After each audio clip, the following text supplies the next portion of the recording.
Hello दोस्तों, नमस्कार। मेशोफिक्स auto में आपका बहुत स्वागत है। अभी आप देख रहे हैं जिम्नी को बुक सीरीज, जहां पर हम जिम्नी के बारे में बहुत सारी डिटेल में बातें करते हैं, उसका इन डेप्थ एनालिसिस करते हैं। जिम्नी को बुक सीरीज को ढूंढना बहुत आसान काम है। आप गूगल पे जाइए, सिर्फ जिम्नी को बुक सीरीज लिखिए, वहां पर मेरी जिम्नी को बुक सीरीज आएगी। आप इजीली वहां पर मेरे पेज पहुंच जाएंगे। या दूसरा तरीका है, आप मेरे चैनल पे जाइए, वहां से आपको जिम्नी को बुक सीरीज की प्लेलिस्ट मिल जाएगी। आजकल लोग गूगल करने में ज्यादा विश्वास करते हैं, तो आप गूगल कर लीजिएगा। हम सभी लोग गाड़ी बड़ी शौक से खरीदते हैं और अपनी पसंद की गाड़ी खरीदते हैं। जब भी हम किसी गाड़ी को खरीदते हैं, डेफिनेटली हम उसे प्रेज भी करते हैं, और ये हम सभी करते हैं। लेकिन जब हम किसी गाड़ी को प्रेज करते हैं, साथ साथ में हमें ये भी हक मिलता है कि हम उसका पॉजिटिव क्रिटिसिज्म कर सकें। तो इसी मोटिवेशन के साथ एक ऐसे टॉपिक के बारे में बात करने वाला हूं जो जिम्नी के काफी सारे इश्यूज को हाईलाइट करेगी। चाहे आप जिम्नी खरीद चुके हैं या खरीदने वाले हैं या ऑटोमोबाइल के शौकीन हैं, किसी भी केस में ये असल में वीडियो यूजफुल होने वाली है। तो आप मेरे साथ अंत तक बने रहे इस वीडियो में। तो ज्यादा टाइम वेस्ट ना करते हुए चलिए उन इश्यूज के बारे में हम बात करते हैं। जो मैं पहला इशू बात करने वाला हूँ, असल में वो इशू मैंने तो फेस नहीं किया, मेरी गाड़ी में वो इशू अभी तक नहीं आया, and that issue is death vowel. तो डेथ वॉबल का जिम्नी में इशू समझने से पहले हमें ये समझना होगा कि डेथ वॉबल असल में होता क्या है। देखिए, लेमन लैंग्वेज में जो डेथ वॉबल होता है ना, आपके स्टीयरिंग में इतने ज्यादा वाइब्रेशंस आते हैं जो बहुत सीरियस कंसर्न बन जाते हैं। डेथ वॉबल आने के मल्टीपल रीजन हो सकते हैं। डेथ वॉबल आने के आपका टायर भी हो सकता है, आपका ब्रेकिंग सिस्टम भी हो सकता है, आपकी व्हील बैलेंसिंग भी हो सकती है, आपकी सस्पेंशन भी हो सकती है, आपका स्टीयरिंग सिस्टम भी हो सकता है। उसी स्टीयरिंग सिस्टम में जो आपके एक्सल्स हैं वो हो सकते हैं। यानी कि बहुत सारे रीजन हो सकते हैं डेथ वॉबल आने के। असल में होता क्या है, जब रिजिड एक्सल सस्पेंशन की जो गाड़ियों में ग्रेजुअल असल में जो उसका स्टीयरिंग सिस्टम है, जो उसका सस्पेंशन है, ओवर यूज होता है, उसके बाद असल में उसमें कुछ ना कुछ इश्यूज आने लग जाते हैं। और ये टेंडेंसी जो है असल में रिजिड एक्सल सस्पेंशन के साथ ज्यादा होती है। तो ऐसा बहुत सारी पुरानी गाड़ियों के साथ आप देखोगे जहां पर वो डेथ वॉबल आता है। तो डेथ वॉबल की प्रॉब्लम को आइसोलेट करना काफी मुश्किल हो जाता है बेस्ड ऑन आवर एक्सपीरियंस। जब हमें पता लगता है इस गाड़ी में ये कमी है, तो उस गाड़ी में डेथ वॉबल को पकड़ना ज्यादा आसान हो जाता है। जैसे मैंने बताया, डेथ वॉबल के बहुत सारे रीजन होते हैं और डेथ वॉबल के कुछ ट्रिगरिंग इवेंट होते हैं।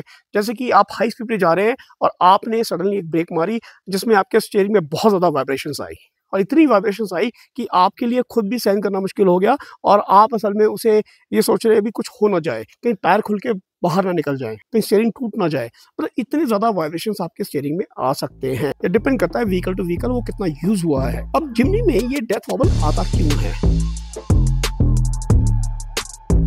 देखिए, ये डेथ वॉबल है ना, ये जिम्नी के लिए नया बिल्कुल नहीं है। सुजुकी को अच्छी तरह मालूम है इस प्रॉब्लम के बारे में। चाहे वो जनरेशन 3 जिम्नी थी, चाहे वो असल में जनरेशन 4 की JB74 जो 2018 में लॉन्च हुई, चाहे वो उसके बाद के इम्प्रूव वर्जन हुए, चाहे वो 2023 में इंडिया में ये व्हीकल लॉन्च हुआ। हालांकि जनरेशन 3 से जनरेशन 4 में आने में ये प्रॉब्लम काफ़ी पहले से कम हो गई थी, टेंडेंसी कम हो गई थी, लेकिन ये पूरी तरह सॉल्व नहीं हो पाई। अभी भी उसके ट्रेसेस कहीं ना कहीं मिलते हैं। हालांकि हो सकता है सुजुकी ने काफ़ी इसको इम्प्रूव करने का ट्राई किया होगा। काफ़ी सारी गाड़ियों में ये डेथ वॉबल की सिचुएशन आ रही है, कुछ गाड़ियों में वो नहीं आ रही। डिपेंड करता है किस गाड़ी में असल में किस लॉट का पार्ट लगा होगा, या कोई गाड़ी कितनी ज़्यादा यूज हो चुकी है, या उसकी सस्पेंशन यूज हो चुकी है। जिम्नी में जो डेथ वॉबल का रीजन है किंगपिन बेरिंग, किंगपिन असेंबली। असल में स्टीयरिंग सिस्टम के साथ एक्सल का जो एंड जाता है व्हील्स के अंदर, उसे बोलते हैं स्विल हब। उस असेंबली में काफी सारी ग्रीस होती है, काफी सारा असल में लुब्रिकेशन होता है, और वहीं पर कुछ सील्स होती हैं, और वहीं पर असल में किंगपिन जाकर फिट होता है। अगर उसमें से किसी भी मूविंग पार्ट में थोड़ी सी भी वाइब्रेशन आएगी, या एक्सल का जो एंड है वो घिस जाएगा, या फिर असल में जो किंग पिन है, जो पार्ट है जो असल में एक तरह से नकल पे लगा होता है, असल में उसमें कुछ परेशानी होगी, या उस बेरिंग में कुछ परेशानी होगी, या बेरिंग असल में प्रॉपरली काम नहीं करेगा, फंक्शन नहीं करेगा ग्रेजुअल यूज की वजह से या पार्ट की कमी की वजह से, तो उस केस में असल में ये इशू आ सकता है। मैं इसको डिज़ाइन इशू तो नहीं बोलूँगा एग्जैक्टली, बट ये डिज़ाइन में इम्प्रूव किया जा सकता था, क्योंकि ये बहुत टाइम से नोन फैक्ट है। तो यानी कि इसमें चांसेस ऑफ इम्प्रूवमेंट पहले से थे, जिस पे सुजुकी ने कितना काम किया, कितना नहीं किया, कितना इम्प्रूवमेंट की कोशिश की, मुझे नहीं पता। वो जो किंगपिन असेंबली है, जिसमें पूरी असेंबली में एक किंगपिन आती है, बेरिंग आता है, काफ़ी सारी ग्रीस आती है, और उसमें कुछ सील्स आती हैं, और उसको वहाँ पर पैक कर दिया जाता है। उसके लिए आपका व्हील खोलना पड़ता है, और साइड में आपकी सस्पेंशन खोलनी पड़ती है, जो स्विल हब है उसे खोलना पड़ता है, और उसके बाद असल में उसको रिपेयर किया जाता है या चेंज किया जाता है। इस केस में आप इस प्रॉब्लम को रिपोर्ट कीजिए और जो किंगपिन असेंबली है उसे आप चेंज करवाइए। तो ये तो हो गया डेथ वॉबल इशू, जो असल में ब्रेकिंग के टाइम पर काफी ज्यादा स्टीयरिंग पे आता है। हालांकि ये डायरेक्टली ब्रेकिंग का इशू नहीं है, it is not strictly a breaking issue. अब दूसरा इशू जो हम डिस्कस करने वाले हैं वो टिपिकली ब्रेकिंग का इशू है। जिम्नी में एक बहुत सीरियस इशू है। उस सीरियस इशू को बताने से पहले मैं अपना ब्रेकिंग का एक्सपीरियंस बताना चाहता हूँ। देखिए, जिम्नी एक लेटरल फ्रेम चैसी व्हीकल है जिसे हम बॉडी ऑन फ्रेम व्हीकल भी बोलते हैं।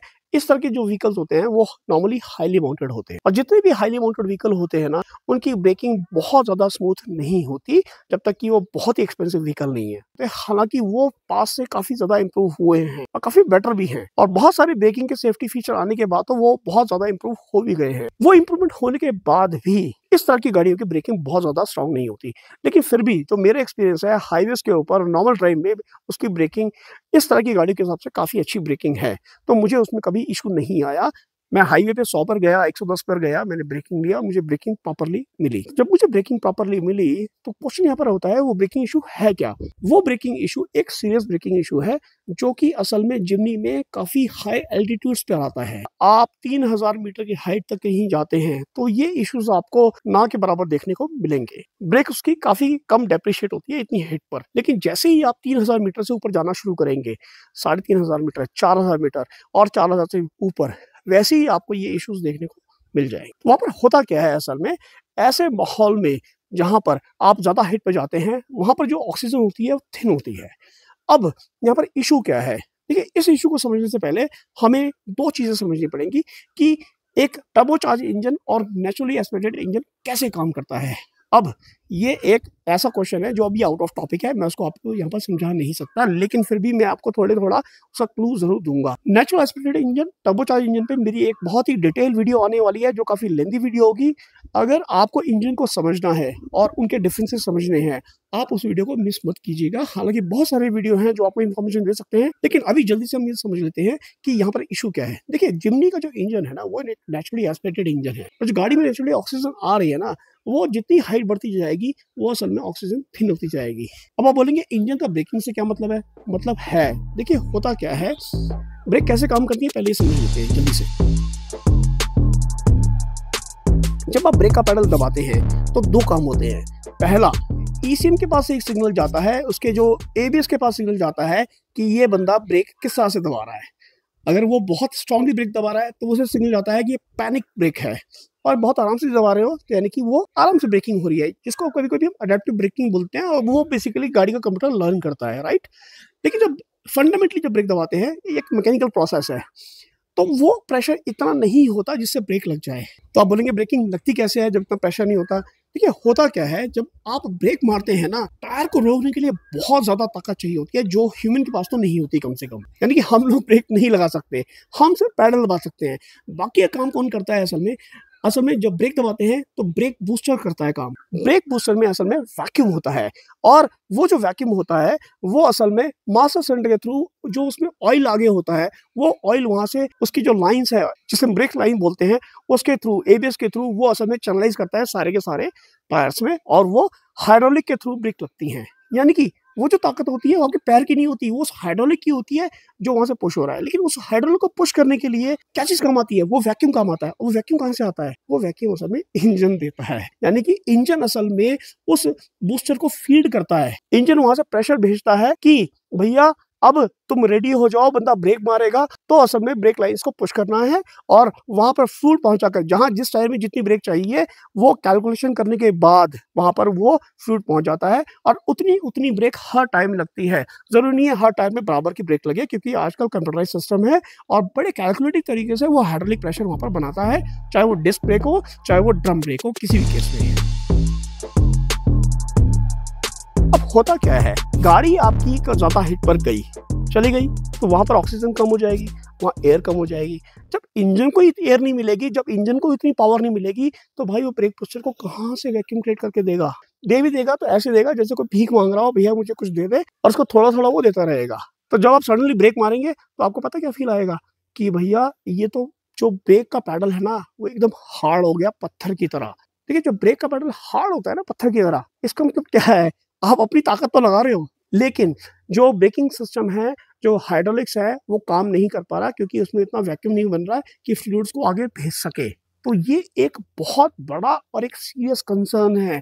ऑनेस्टली, चाहे आप इतनी हाइट पे चढ़ रहे हो उस टाइम पर, चाहे आप उतर रहे हो, दोनों ही केस में आपको ये इशू आने वाला है। और ये मैंने खुद एक्सपीरियंस किया है। जब मैं ले गया था, तो जब मैंने असल में जिस्पा को क्रॉस किया और मैं बारालाचला पास पे पहुंचा, बारालाचला पास से पहुंचने से पहले जो मैंने जिंगजिंग बार का एरिया मैंने क्रॉस किया, जब मैं चढ़ाई कर रहा था, तो वहीं पर मुझे ब्रेकिंग इशू आने शुरू हो गए, सीरियस इशू आने शुरू हो गए, चढ़ाई पर भी। उसके बाद पूरे बारालाचला पे उतराई पर पूरे ब्रेक्स मेरे इसके ना के बराबर लग रहे थे। काफ़ी ठंड थी, ब्रेक गर्म नहीं थे। मुझे लगा कहीं ब्लीडिंग का इशू हो, ब्रेक लाइन में जो ब्रेक ऑयल होता है वहाँ पर कहीं बीच में एयर आ गई हो, जिसकी वजह से ये इशू आते हैं। तो मैंने असल में बारालाचला पास क्रॉस किया, उसके बाद मैं आगे गया, मैंने सारचू क्रॉस किया, सारचू क्रॉस करने के बाद मैं गातालूप गया, गातालूप मैंने क्रॉस किया और वहाँ से मैंने नकीला पास क्रॉस किया, उसके बाद लाचुंगला पास क्रॉस किया, उसके बाद तांगला पास क्रॉस किया और उसके बाद मैं लेह पहुंचने को हुआ। जब मैं कारू पहुंचा, ये ऑलमोस्ट फ्लैट लैंड है और काफ़ी कम हाइट पर है, यानी कि 3,500 या उसके आसपास की हाइट होगी, थोड़ी कम होगी। तो वहाँ पर जाके ब्रेक्स अपने आप लगने शुरू हो गए, यानी कि उससे पहले जो ब्रेक लग रहे थे बिल्कुल मिनिमम लग रहे थे। ऑनेस्टली, जब वो वहाँ पर जाके अपने आप ठीक हो गए ना, तो एक बात तो श्योर हो गई कि भैया ये किसी भी ब्रेक लाइन में कोई भी एयर का कोई भी इशू नहीं है। ये असल में इसके ब्रेकिंग सिस्टम में इशू है, जो कि एक डिजाइन फ्लॉ है। आप मारुति से बात कर लीजिए, मैंने बहुत मेल टेल कर ली, मेरे पास रिप्लाई आया कि ये इसका एक नेचुरल तरीका है काम करने का। अगर हम कोई बहुत बुरा शब्द यहाँ पर यूज करेंगे तो अच्छी बात नहीं है, लेकिन ये एक बहुत बुरा रिस्पॉन्स है सुजुकी से और ये एक बहुत सीरियस इशू है। देखिए होता क्या है, सुजुकी कहती है this is a vehicle go anywhere. ठीक है, गो एनीवेयर का मतलब दुनिया में कहीं भी सड़क है ये जा सकती है। इवन ये तो ऑफ रोड व्हीकल है, ये तो बिना रोड के भी जा सकती है व्हीकल, राइट। लेकिन अगर ये रोड की भी हम बात करें, आपको जानकारी होगी उमलिंगला पास दुनिया का हाईएस्ट पास है, जो असल में मोटरेबल पास है दुनिया का, और वो 6000 मीटर से ऊपर का है। वो तो छोड़िए, असल में जो नीचे के पासेस हैं वो किसी भी पास पर असल में उन्होंने उसको टेस्ट ही नहीं किया। पहले डिजाइन में जो डिफॉल्ट था उठा के रखा, विदाउट टेस्टिंग असल में मार्केट में बेच दी गाड़ी, और साथ में कहते हैं गो एनीवेयर। भाई गो एनीवेयर क्या करेगा? जब आप गाड़ी ले जाते हो, गाड़ी में ब्रेक नहीं लग रही यार। आपको पता है कितना बड़ा रिस्क है फैमिली के साथ। आपकी फैमिली गाड़ी में बैठी है, आप ढलान पे उतर रहे हो, स्टीप पर हो, एकदम सामने एक हेयर पिन बैंड आता है जहां पर सामने जाने की भी जगह नहीं होती और आपके ब्रेक नहीं लग रहे, आपके रोड से बाहर चले जाओगे। आप विश्वास कीजिएगा, जहां भी मेरे साथ ऐसी कंडीशन हुई, पता नहीं मैं कैसे बचा हूं, और उसके लिए सिर्फ मैंने एक ही मेथड यूज किया, फिर मैंने इंजन ब्रेकिंग को यूज किया। अगर मैं सेकंड गियर में था, उसी टाइम मैंने असल में उसे फर्स्ट गियर में डाला। अगर मुझसे 4x4 हाई लग पाया तो मैंने लगाया, ताकि मुझे ज्यादा ट्रैक्शन मिले असल में, और इंजन की पावर असल में गाड़ी को रोकने में काम आए। ब्रेक पे मैं ऑलमोस्ट खड़ा हो गया, साथ साथ में मैंने इंजन ब्रेकिंग को यूज किया, तब जाकर मैं डिसेंटली रुक पाया, जो कि एक बहुत बड़ा इशू है और सुजुकी इसको एक्नॉलेज नहीं कर रहा, जबकि उन्हें करना चाहिए। उनका ये बोलना काफी नहीं है कि ये इस गाड़ी का एक नेचुरल बिहेवियर है, विच इज नॉट गुड। ये इश्यूज आप लोगों के साथ भी आ सकता है, तो जब भी आप ऐसी जगह पे जाएं तो ध्यान से जाएं, ध्यान से रहें।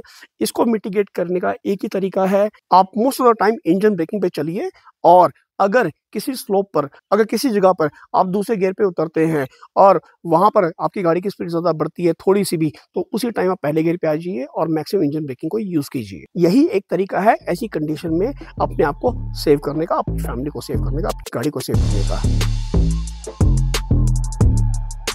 अब इसके अल्टरनेटिव क्या है, इसके सॉल्यूशंस क्या हैं? देखिए, सॉल्यूशन इसका आराम से सुजुकी कर सकता था, जो उसने नहीं किया, क्योंकि उसने टेस्ट ही नहीं की गाड़ी। क्योंकि कोई भी डिजाइन कैसे चेंज होता है, जब वो टेस्ट करेंगे तभी तो वो डिजाइन फ्लॉ पकड़ में आएंगे।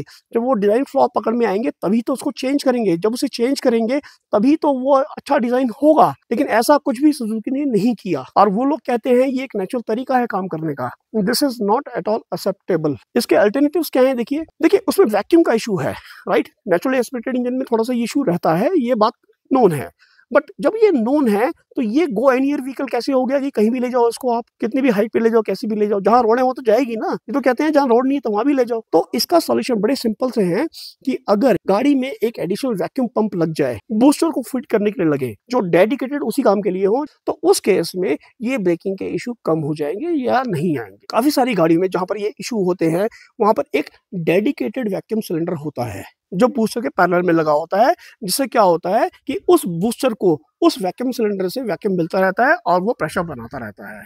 तो ये कुछ दो वर्क अराउंड है, ये वर्क अराउंड नहीं है, ये सॉल्यूशन है, लेकिन सुजुकी ने ये सॉल्यूशन कभी इंप्लीमेंट ही नहीं किए और अभी भी उनको बोलो तो ये बोलेंगे कि ये नेचुरल तरीका है इस गाड़ी के काम करने का। This is not the answer. So I suggest and अर्ज with everybody should raise this before you are going to face this in those conditions, especially when your family is with you. It is a dangerous thing. ऐसा नहीं है कि हमेशा ये issue आपको आएगा। एक बात और बोल दूं, देखिए होता क्या है, जब आप हिल्स में जाते हैं ना, जो ऑक्सीजन का लेवल जो है कम और ज्यादा होता रहता है। Even at a particular height the level of oxygen actually change, depends on the weather, depends on what kind of circumstances these are. Sometime weather is very harsh and that is a time when oxygen level is very low. यार इंसानों की ऐसी तैसी हो जाती है, गाड़ी की क्यों नहीं होगी? इंसानों को एएमएस होता है, गाड़ी को एएमएस क्यों नहीं होगा? तो ये जब नोन फैक्ट है, जब मारुति कह रही है गो एनीवेयर व्हीकल है, तो इसका इलाज क्यों नहीं करते यार वो? So this is a serious design flaw, a serious design issue. So keep this in your mind please and raise it to the maximum, ताकि सुजुकी जितने भी जिम्नी ओनर्स हैं जो गाड़ियां खरीद चुके हैं उनको कोई वैक्यूम पंप या एडिशनल कोई ऐसी चीज लगा कर दे जिससे ये प्रॉब्लम रिजॉल्व हो, या बूस्टर का साइज बड़ा करे, या जो भी करे उसको ज्यादा वैक्यूम चाहिए। और बूस्टर पंप एक छोटा सा पंप होता है यार, 12 वोल्ट का, कोई इसमें रॉकेट साइंस नहीं है, बहुत सिंपल चीज है, सिर्फ उसको सही जगह पे प्लेस करना है और ये एक डिजाइन फ्लॉ है। तो होपफुली आपको ये पूरा इशू समझ में आ गया होगा। तो चलिए चलते हैं अब नेक्स्ट इशू पर। देखिए नेक्स्ट इशू के बारे में बात करना चाहूंगा जो कि पॉपुलर शाफ्ट का इशू है और जिसके लिए मैं ऑलरेडी डेडिकेटेड वीडियो बना चुका हूं। पॉपुलर शाफ्ट की वीडियो का आप यहां पर कार्ड देख सकते हैं और ये वीडियो अगर आप देखेंगे तो आपको पूरी डिटेल आपको पॉपुलर शाफ्ट के बारे में मिल जाएगी। तो इसको मैं ज़्यादा यहाँ पर डिस्कस नहीं करने वाला, जो कि एक और डिज़ाइन इशू है सुजुकी से, आपको सारी डिटेल इसमें मिल जाएगी। देखिए दोस्तों अगला इशू अगेन मैं उसके लिए भी एक वीडियो बना चुका हूँ, तो आप उसे देखिएगा, आपको बहुत सारी डिटेल इस इशू के बारे में मिल जाएगी। And this is a serious designing issue, but ये एक लाइफ टेकिंग इशू नहीं है, जो कि बेसिकली टर्निंग रेडियस के बारे में है। जो टर्निंग रेडियस है ना, it's a very subjective thing. कई लोगों को बड़ी टर्निंग रेडियस से बहुत इशू नहीं है, लेकिन कई सारे लोगों को, चाहे वो लेडीज हो चाहे वो असल में बुजुर्ग हो, टर्निंग रेडियस को लेकर उनको इश्यूज तो हैं। हो सकता है आप अच्छे ड्राइवर हो और आपको काफी ज्यादा उसकी हैबिट भी पड़ गई हो और अब आप बड़े अच्छे से गाड़ी चला पाते हो, बट वो इशू तो है यार। और उसका डिटेल वीडियो आप यहाँ पर देख सकते हैं और सारी की सारी डिटेल आपको यहाँ पर मिल जाएगी। तो इसलिए टर्निंग रेडियस के बारे में भी हम ज्यादा बात नहीं करेंगे, बस इतना बात करेंगे कि सुजुकी ने उसे 3 डोर जिम्नी से 4.9 मीटर से 5.7 मीटर कर दिया, जो कि एक डिजाइन इशू है। सीरियस इसलिए कि इस पर उन्होंने ध्यान ही नहीं दिया, R&D नहीं की, खर्चा नहीं किया। इसके अलावा कोई इश्यूज होंगे मैं फ्यूचर में आपको अपडेट करता रहूंगा, फ्यूचर में मैं इसकी और वीडियो बनाता रहूंगा और आप लोगों को बहुत सारा इसी तरह का कंटेंट मैं देता रहूंगा। और जिम्नी कुकू सीरीज को मैं छोड़ने वाला नहीं हूँ और आप लोग भी मत छोड़िएगा। तो होपफुली दोस्तों आपको ये वीडियो पसंद आई होगी। अगर आपको ये वीडियो पसंद आई है तो आप मेरी वीडियो को लाइक कीजिए, मेरी वीडियो को शेयर कीजिए, चैनल को सब्सक्राइब कीजिए और मैं इसी तरह का कंटेंट आप लोगों के लिए लाता रहूंगा। ये मेरी आप सभी लोगों से रिक्वेस्ट है कि मेरे नॉन जिम्नी कंटेंट को भी सपोर्ट कीजिए, ताकि सिर्फ जिम्नी का नहीं और बहुत सारा कंटेंट आप लोगों के लिए ला सकूं। इसी उम्मीद के साथ कि आपने वीडियो को एंजॉय किया होगा। चलिए मिलते हैं नेक्स्ट टाइम, तब तक अपना ध्यान रखिए, take care and bye bye.